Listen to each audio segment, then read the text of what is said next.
swilo swi nga cinca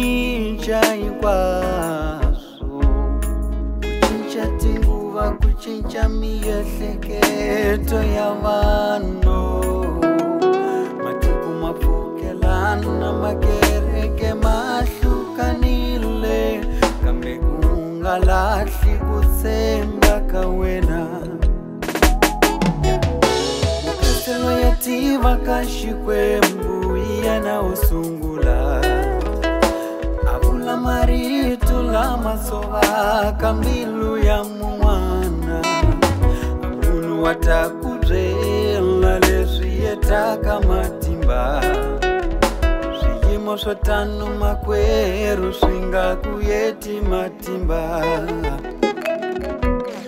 Eka Yesu veka ku tshemba ka wena,